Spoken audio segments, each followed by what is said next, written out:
We've talked about some of the biggest questions overall facing the Cincinnati Bengals in training camp 2023, but let's focus in on some of those offensive points we didn't talk about in an offense training camp preview. You are Locked On Bengals, your daily Cincinnati Bengals podcast, part of the Locked On Podcast Network, your team every day.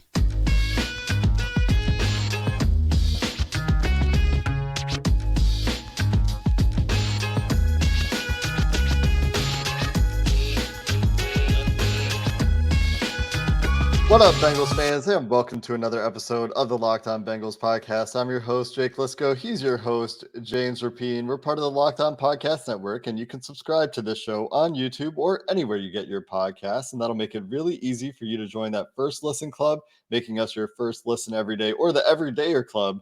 Those of you who don't miss an episode, we appreciate each and every one of you who either listen every day and or make us your first listen. And James, today we're going to dive in with a little bit more detail, with a little bit more time to talk about the offense, not just talking about the offensive line or running backs or depth questions there that we talked about yesterday or this week, talking about the offense on the whole and some of the bigger themes that we've observed from the offseason program to our conversation with Brian Callahan to other topics like tight end depth that we didn't hit earlier this week. But let's start with the overall offense and Joe Burrow within that offense, because obviously this team mostly goes as Joe Burrow goes, with very few exceptions to that rule. And as the season went on last year and the Bengals transformed their offense and they dedicated themselves to being a shotgun team and stopped trying to be this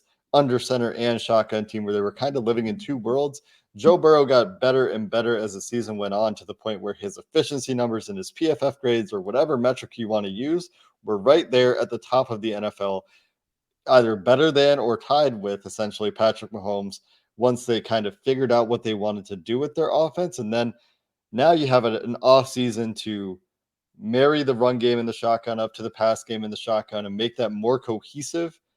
And you hope that getting in the full offseason in that scheme, that hopefully they don't have to entirely change mid-season this year, leads to bigger and better things and more consistency for this offense on the whole. I think they know what they are. And last year, you're right, it was tough because they were juggling a lot of different things. And it's been the case really throughout Burrow's career. And it kind of aligns with the weird off seasons. And so hopefully it's July 18th as we record this, that nothing happens over the next 8 days and he starts camp on time and everything is smooth, because that would be the first time during his NFL career where that's the case. And this should be, and we'll get to the offensive line, but the best offensive line he's had. And you look at the skill talent, maybe the best skill players he's had. And I think that's reasonable, because there's certainly a scenario where Jamar Chase takes another step forward. I think a lot of people expect that. T. Higgins takes a step forward. Tyler Boyd in a contract year plays at a high level. But then all these other guys, Joe Mixon, we've talked a lot about him and the incentives around him to play at a high level. Irv Smith Jr. Like, there's a lot of guys that have a lot to prove, or just where they're at in their career could just take a step forward. And Burrow is number one because of what's around him and because of who he is. And so, yeah, I think we'll see a little more play action. Doesn't have to be under center, but I think we'll see a little more under center at times. It would not shock me. Now, it might be in certain games going up against specific defenses, but it makes some sense. And I think it will make sense with this powerful offensive line to do some, but game on the line, late December, January, I still think that this is going to be a passing team where Joe Burrow, regardless of the weather, is throwing the ball a lot. And that's how it should be. So I think they have a better idea of their identity, but they're also going to be able to expand the playbook a bit more. And that's why I mentioned the under center stuff. The play action will certainly be a bigger part of things because of the offensive line. I don't know why they wouldn't be better in that area. And so if they are, like we expect, that playbook for Zach Taylor, for Brian Callahan, should expand a bit, because Joe Burrow's ready. I think the rest of these skill guys are ready for that to expand. Part of this will just be Joe Burrow's comfort in some of these concepts that has presumably grown over time. He's never had amazing splits between play action and non-play action the way other quarterbacks get really big benefits in terms of explosive plays, in terms of yards per attempt or whatever it is. Joe Burrow's never had those splits, at least in the NFL so far, where his play action reps have led to some significant leap in production versus non-play action reps. If you can get a little bit of that advantage this year as you build that cohesion in your offense, which is something that Brian Callahan talked to us about. If you want to go back and listen to those couple of episodes when he's talking about what their point of emphasis has been or was to that point in the offseason program before training camp, that's part of it. But you think about the things that Joe Burrow is trying to improve on, because he always identifies a couple of areas that he wants to work on. And he'll tell the media that, it's just trying to bring his entire game up or whatever he'll say at some point, because he doesn't want to give away exactly what he's doing. But, you think about the things that you noticed he was working on in the offseason program: play action, run pass options, something that the offense was working on, certainly, but Burrow also working on delivering the football from different arm slots. And one of the issues that he had last year was deflected passes. And he was very, very unlucky on deflected passes in terms of the percentage of those that became interceptions was unusually high for Joe Burrow in 2023. But if you can avoid the batted passes in general, you're giving yourself a better chance at completing the pass, obviously. Mhm. So if that's something that he can add to his arsenal, the ability to get creative with arm slot should improve his ability to get through some passing lanes around those big bodies in the trenches, and also gives him the ability to get a little bit more creative on the fringes of the pocket as well. Yeah, let's say the offensive line deals with multiple injuries or doesn't live up to the hype and isn't as good, and is sort of what we saw last year, which when they were healthy, I think they were pretty solid at times, certainly in the middle and end of the season. But they had to run the quick game and play a ton of, all right, 1-2, go. Well, like where's he going with the ball? He had to read. There's a lot of 3-step drops, a lot of shotgun, and that's a lot of dump honestly offs. the pass rush was like, okay, well, we're not going to get to him. We know that, so I'm going to jump and try to time it. And so you could talk about the offensive line aspect of this, but from a what Burrow can control standpoint, it is the arm angles and finding different ways to be as accurate as he is without being as predictable and being able to catch defenders off guard. And I think that is part of it. And I would expect to see that throughout camp. OTAs are when you can kind of test some of those things. And I'm sure it's fully tested now. And now it's going to be fun to see them in action in 11-on-11s. When we see that, and against a defense that is expected to be one of the best in the league. So there's little things Burrow can get better at, and we've covered a few of them. The arm angle thing is certainly something I'm looking forward to seeing. Can he keep that accuracy, which is pinpoint, elite? Can he keep that with these new arm angles? We're pretty much at the same point as we were last year, actually, when we were saying how much of a difference will a healthy full offseason make for Burrow. And I know you mentioned this earlier, and I'm just going to knock on wood as we do. But man, we've been talking about this for years with Joe Burrow. If he can get a healthy full offseason, how much of a difference could that make in avoiding that rough start they had last year, where he clearly wasn't 100% physically or didn't have the reps, because he's a guy that's talked about he likes to get those reps? Could just mean that they're hitting the ground running a little bit faster, that he's more involved in, as Callahan talked about, getting those coaching points to his receivers as he's running some of these meetings, like Callahan said, essentially for the coaches, and having those opportunities to see that on the field in training camp as well. I feel like maybe we're overstating it, maybe not. The guy hasn't had a regular offseason in his NFL career, and you would think that would be good for him. For sure. I don't think we're overstating at all. I think it's super valuable. He's entered seasons, behind the 8 ball, and it hasn't been his fault. And so hopefully that isn't the case, and he can start ahead and they can get off to a hot start. We'll see if they do. Let's continue to preview this offense with training camp a week away, if you're listening to this on Wednesday, coming up next. Today's show is brought to you by FanDuel. Take your first swing at betting Major League Baseball on FanDuel and get 10 times your first bet in bonus bets up to $200. What does that mean? Well, just bet $20 and you'll land $200 in bonus bets, win or lose. So maybe you want to wager on Ellie De La Cruz. Maybe you think Matt McClain and the Reds are going to get it turned around after a little bit of a skid thanks to the Brewers. Well, you can wager on them and you can get $200 to spend on everything from the money line to the Reds to maybe you just think that Ohtani is going to continue to just scorch the earth. Did you see his bat flip yesterday? Just unbelievable. Sign up today at FanDuel.com/lockedon. Get up to $200 in bonus bets. That's FanDuel.com/lockedon. FanDuel, official partner of Major League Baseball. Cincinnati Bengals offense goes as Joe Burrow goes is how we started the show, but there are players who aren't Joe Burrow on this team. Joe Mixon, a guy we talked about a lot. Wait, what? They have players not named Joe Burrow? I mean, we've got entire episodes without talking about Joe Burrow, which is not something after they drafted him that we did for quite a while.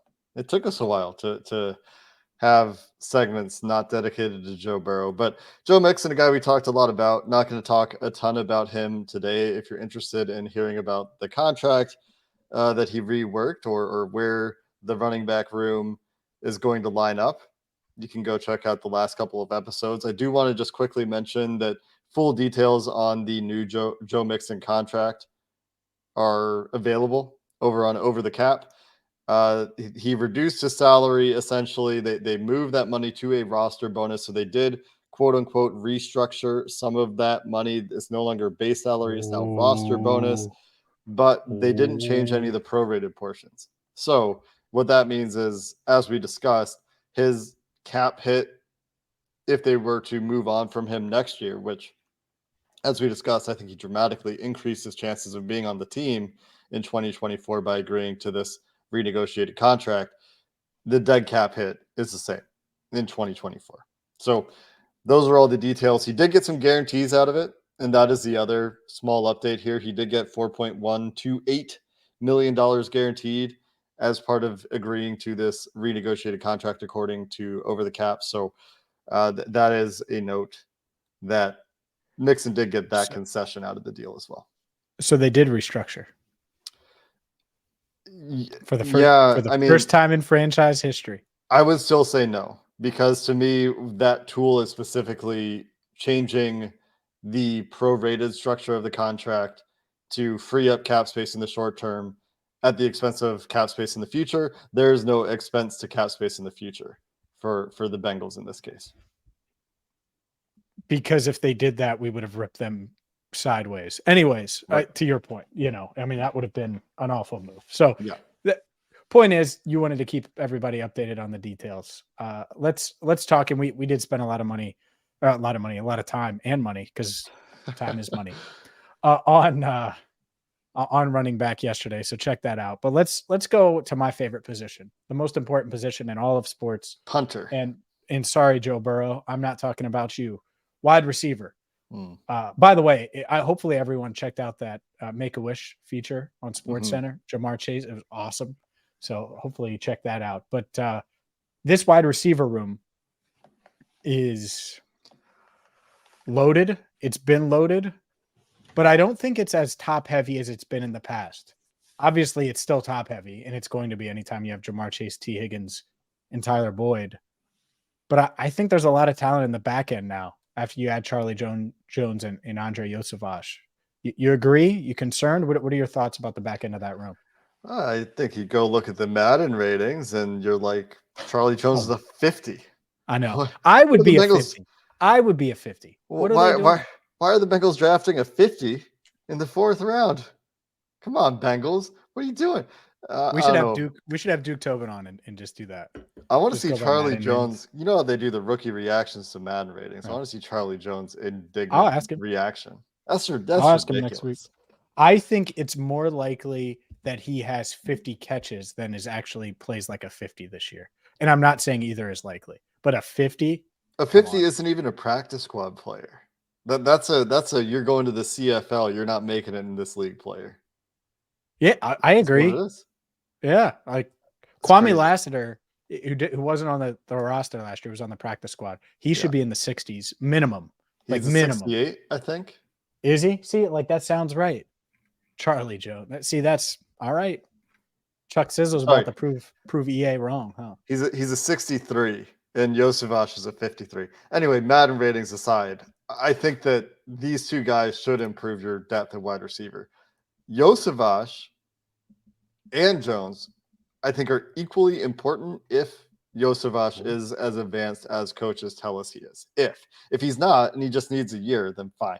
But here's why: is primarily Jamar Chase, T. Higgins, and Tyler Boyd are your receivers. Charlie Jones further along, ready to come play in the slot and take snaps if Tyler Boyd needs a breather, if he needs to recover from a small injury here or there. But Charlie Jones, you feel good about hitting ground running in the slot. And honestly, in terms of drafting for the future, which is not really what we're talking about today, Charlie Jones really fits for that slot of the future idea. Josevich, though, if Jamar Chase or T. Higgins go down, who's playing outside? Right now, it's probably still Trenton Irwin. If they need to get an outside receiver that is not Jamar Chase or T. Higgins onto the field. But if Josevich just blows us away and hits his absolute ceiling for this year, which is a big if. I'm still not expecting a ton on the field from Josevich this year. I'm still excited about what he's going to do in camp and to see how his development is coming along in terms of, polish, getting in and out of breaks and route running and all these things. If Josevich can be that guy and give you an extra element of athleticism and size outside if they need it, that seems like that would be pretty sweet. That would be a great development for this team in terms of depth.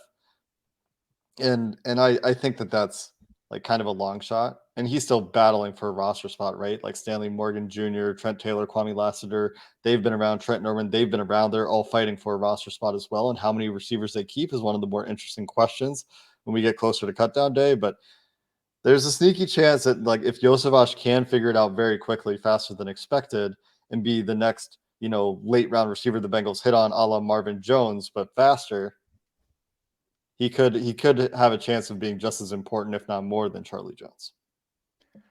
I think it's more likely that Charlie Jones plays outside in camp. I'm not saying either is going to happen. He's capable of doing that because he did it at Purdue, and you can spoon feed rookies in OTAs and go that route. And so I think primarily when you look at the Bengals wide receiver room, you can always put Jamar in the slot some. It's true. And so that's part of it. But the other aspect is, what do you want Charlie Jones to be very, very comfortable with? Well, being Tyler Boyd's backup, that's what cost you last year. And we've seen it with these guys getting dinged up. But I'm curious to see if now they hit the ground running once he, I'm sure, has a full grasp of the playbook, if they put Jones outside at all during camp. I think that's the interesting thing, is how they use these guys. To your point, if Josevich comes on, then maybe he's just, takes off and that's it. The other part of this, and I actually went back, I don't know, like a month ago and watched a bunch of 2022. Trent Irwin left a bad taste in our mouth in the AFC Championship game, and rightfully so. Because one-on-one, they needed him to get open, and it just wasn't happening. But he made plays. I mean, he made plays last year. And that's, I think that goes like, and I think I even forgot how many plays he made. So I think that he's probably the favorite. You're right, to play outside still. I think he's going to make the team. And to me, having guys like Josevich and Jones and getting them comfortable, Josevich would certainly just be an outside guy, at least right now. But trying to get Jones comfortable at both, I think that's the way they should do it. I don't know if they will, but are we sure Jones should already, like, I have high expectations for him. I think he should be like plug and play slot. So hopefully they can give him at least some of the outside routes as well, because even if he could take over some of those and split with Trent Irwin, it does give you a different dynamic because they are different players. Yeah, it's a question for me of how his size plays outside in the NFL, because you have better athletes, bigger athletes in the NFL than college, and that was sometimes an issue for him. He won outside, don't get me wrong. He was able to win outside in college in his last year, but it's just a skill set question, a trait question for him translating outside. You would like We're to hitting see the if he weight can do room. it. We're hitting the weight room. Don't worry. Sure. Got in a good lift today. Ideally, the top three guys just stay healthy. Well, yeah. Play like 99.9% of your snaps, and we're not worried about any of this. But this is where we're at. I mean, ideally, those dudes redshirt. Yeah, because totally. Boyd doesn't come off the field as the 3, and the other 2 are out there putting up 1,500 apiece. And another cool thing that I mentioned a few times, either on Twitter or on the show, are Ja'Marr Chase. Do we see him in the backfield in training camp? Do we see them working on that stuff, or do they wait until reporters aren't watching them and fans aren't watching them to work on some of those more interesting alignments? And I mean, Ja'Marr Chase, C. Higgins, and Tyler Boyd are the show at wide receiver. Those guys are going to be very fun to watch. But the depth and Stanley Morgan trying to find a roster spot, Trent Taylor trying to find a roster spot, Kwame Lassiter trying to show that he could take a step and deserves a roster spot. Those are going to be some interesting battles in that wide receiver room. Some more to talk about on this offense. We haven't talked about tight end depth very much lately. I mean, we've talked about it this offseason for sure. But Mitchell Wilcox is still out there, James. Let's talk about the tight end position and the rest of our notes to watch on offense to finish up the show here coming up next. All right, Jake, let's dive into the tight ends. And I mentioned Irv Smith earlier in the show. If there's ever going to be a time, and I watched some of those, I'm sure you have too, seen some of his off-season training videos. If there's ever a time where Irv Smith Jr. is going to break out and establish himself as a starting tight end in this league, it's this season. And I think that's the beauty of this, because we're going to talk about the depth of that tight end room. But you're talking about a good young player that's dealt with some injuries, and now he's coming into a place that he's not going to have to do everything. He's not going to have to carry the load from an offensive output and production standpoint. But if you stay healthy in this offense and do what you're supposed to do at tight end, I think you walk into 400 plus yards, multiple touchdowns, 40 plus catches.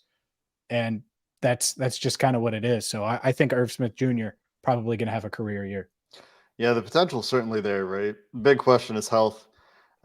Drew Sample, Brad Robbins getting involved in this conversation as well. And for those of you that have no idea what I'm talking about, go watch me get confused about Drew Chrisman and Drew Sample on yesterday's show. James, I can't believe you didn't even smile.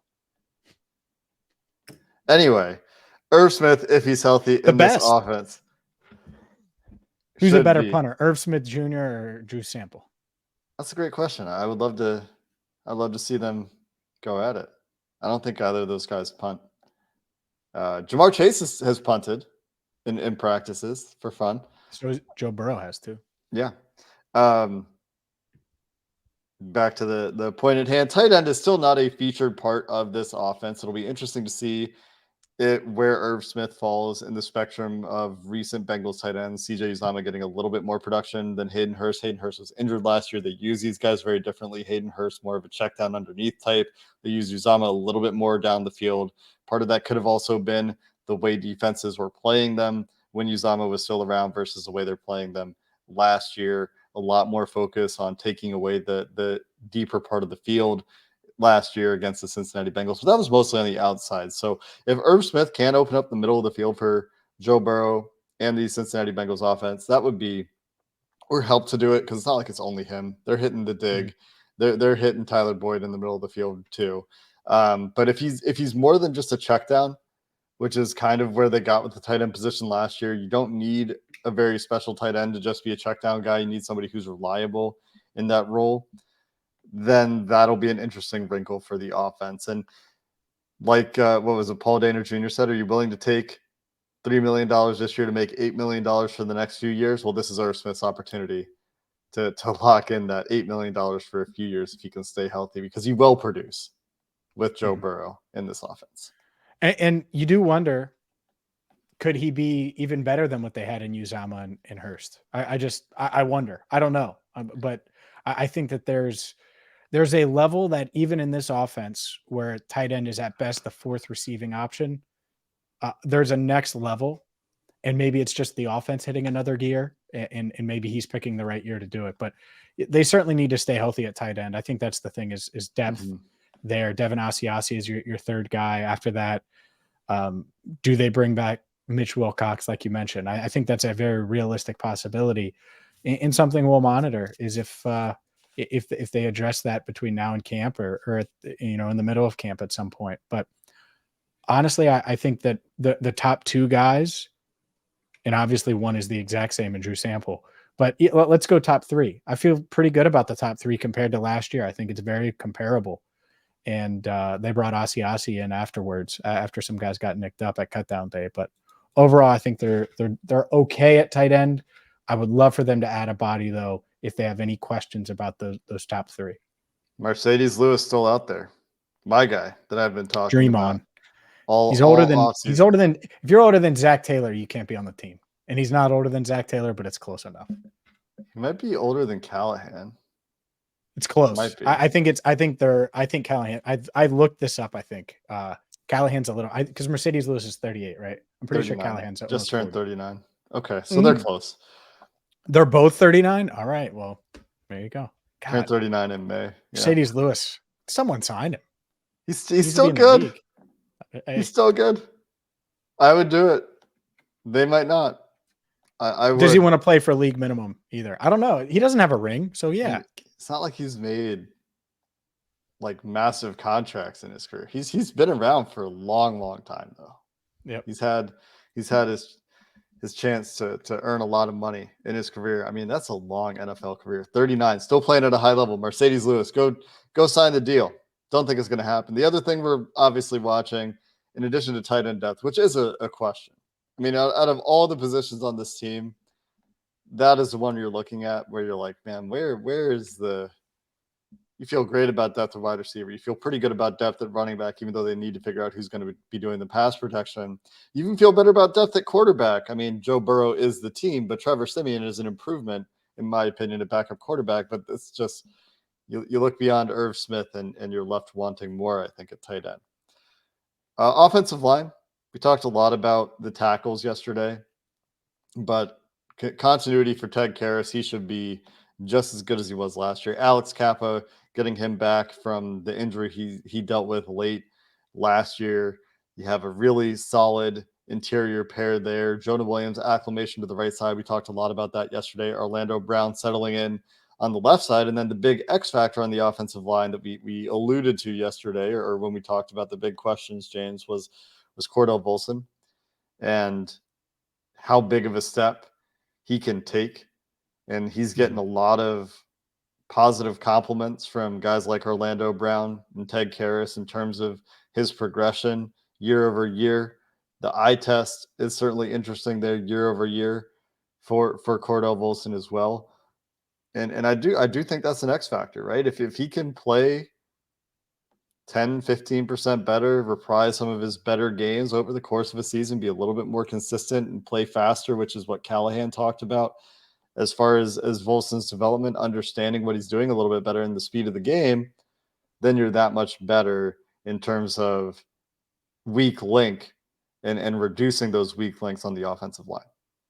Yeah, I think just looking at it, there's two questions. Can Jonah Williams transition to right tackle and play it at an average to above average level, which he did play tackle at an above average level, I would say, in 2021.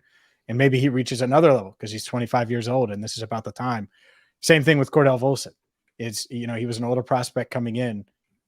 Can he make a jump, take a jump, and how big is it? And how much does it help playing next to Orlando Brown, another big-bodied guy? I think that's certainly going to help. So expectations are high for Cordell. I know, like you said, people in the building feel really good about him. So this line, I feel really good about the starters, at least the penciled in starters. 4 of the 5 jobs are already signed, sealed, and delivered. I think right tackle is at least penciled in. Maybe it's written in pen with one of those erasable pens.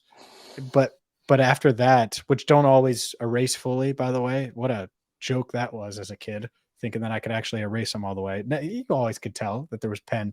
Anyways, I like the depth behind them, though. I mean, if they keep Lyle Collins, and that's the part of it, like you could always move Jonah to left tackle if you needed to in a pinch. You obviously would have Lyle. You have guys like Cody Ford who you signed Does he become an interior guy? I know they signed him to be a tackle. We'll see there. I think the interesting camp debate and dilemma is, can someone like Jackson Kirkland, the undrafted free agent, make a push out of Washington? Ben Brown last year signed, got injured right away. Can he make a push? These backup interior linemen, will they be able to push for a spot? Because if so, it's going to have to be like an Akeem Adeniji, a Trey Hill, someone like that Deontay Smith, that they push for a roster spot and find a way to beat those guys out for a spot on the team. Yeah, there's 16 offensive linemen currently on the roster. Is that all? Which is more than they've had, as we discussed in recent years. We've talked about this before if you're an everydayer, but they're not going to keep more than 10. La'el Collins very well could land on the pup list, so physically unable to perform list. That could be Cody Ford's ticket onto the team. Could be Deontay Smith's ticket onto the team. But there's some real battles for these backup positions. Sharping, Adeniji, Kirkland, if Kirkland can get back to the form he was at. But before he got hurt and went back to school for another year, he was seen as a day 2 pick. And he ends up being a college free agent. He deals with some injuries that could impact his mobility, his long-term future. Ben Brown, a guy that we know they liked last year before he got hurt in training camp, will have another shot this year.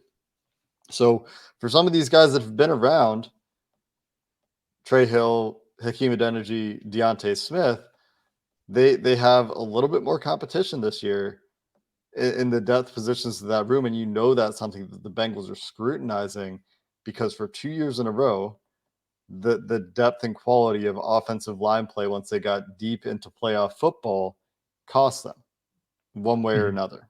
And so they're going to be trying to do better there this year, I think. And you can see that with Orlando Brown, with Cody Ford, the veteran, and we'll see how he plays, if the change of scenery helps him get back to his draft status or not.